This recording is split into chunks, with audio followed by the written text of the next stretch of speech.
Ito ang pinakabagong Honda CBR 650R at ngayong araw ay sisilipin natin kung gaano nga ba kaganda ang sports racing bike na ito. Yan ang ating aalamin ngayon. Tara!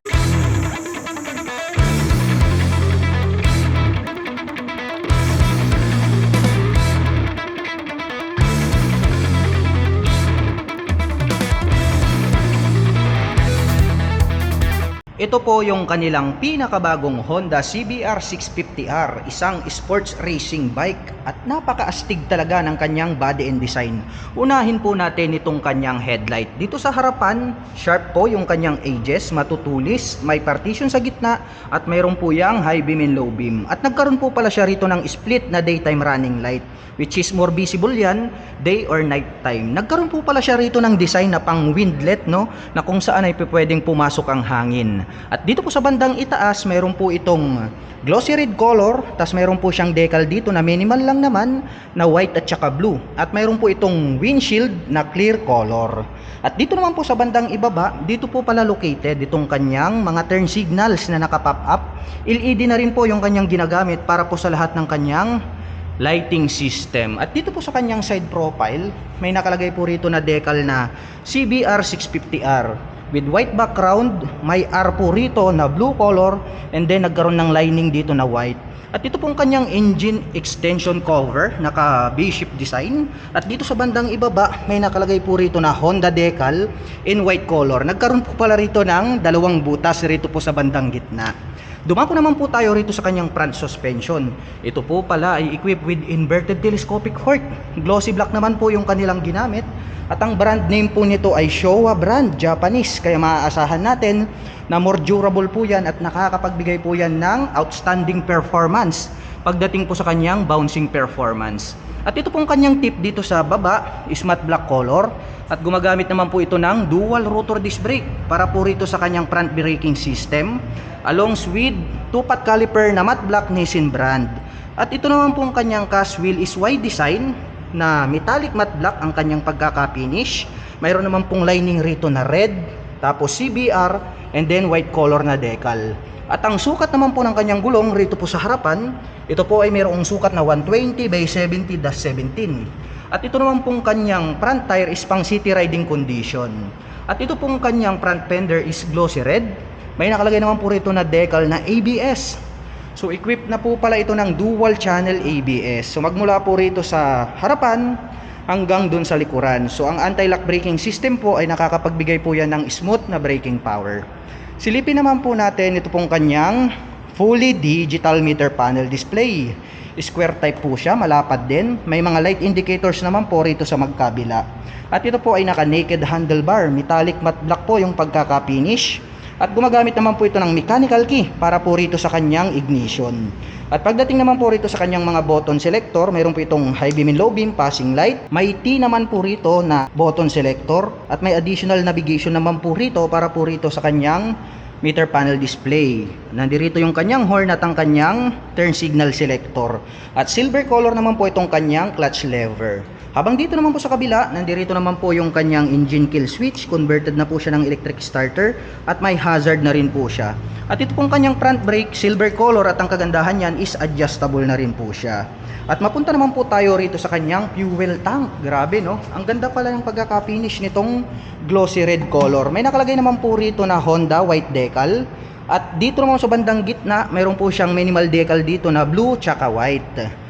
Speaking of fuel tank mga ka-LM, ito po pala ay mayroong fuel tank capacity na 15.4 liters. At mayroon naman po itong fuel consumption na 20.9 km per liter. At ito po ang kanyang extension cover dito po sa bandang itaas, glossy red lang din. Nagkaroon po siya ng Honda logo rito sa bandang gitna. At mapunta naman po tayo rito sa kanyang engine. Napakalaki nitong kanyang engine design.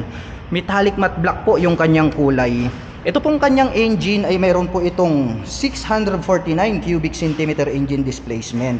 Naka-inline 4-cylinder. Ayan po, naka-inline 4-cylinder yan. Kaya talagang asahan natin na mabangis yung kanyang exhaust sound.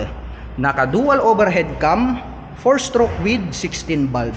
At nakakapag-provide naman po ito ng maximum power na 70 kW at 12,000 RPM. Habang nakakapagbigay naman po ito ng maximum torque na 63 Nm at 9,500 RPM. Mabangis talaga at mabilis dahil nga ito po ay isang racing bike. Mapunta po tayo rito sa kanyang engine side cover. Mayroon po palang additional dito na mechanical system. At may naka-intact naman po rito na Honda e-clutch.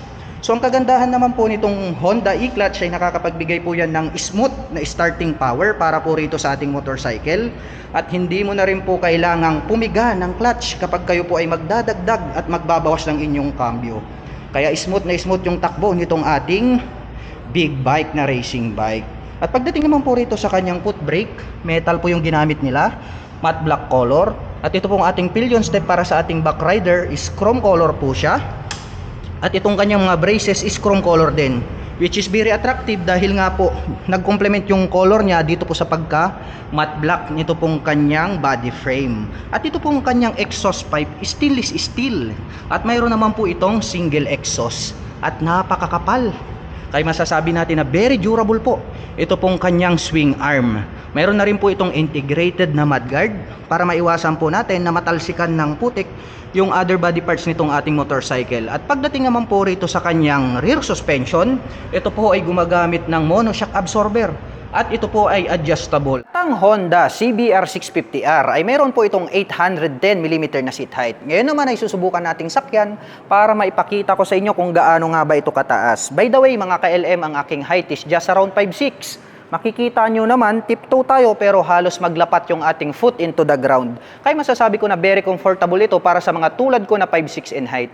Even though siguro mga 5'3" and above, kayang-kaya nyo po itong i-maneuver. At gumagamit naman po ito ng single rotor disc brake para sa kanyang rear braking system with single pot caliper na matte black Nissin brand. At gaya po ng sabi ko, equip po ito ng dual channel ABS. At ito pong kanyang mag wheel is metallic matte black color, naka-wide design. At ang sukat naman po ng kanyang gulong rito po sa likuran, ito po ay may sukat na 180 by 55-17. Dumako naman po tayo rito sa bandang itaas. Silipin naman po natin ito pong kanyang upuan.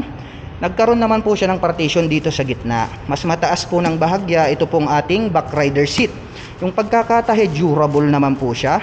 Nagkaroon po pala ito ng two-tone color combination na gray tapos black. Mayroon na din po siyang additional na belt dito sa bandang gitna.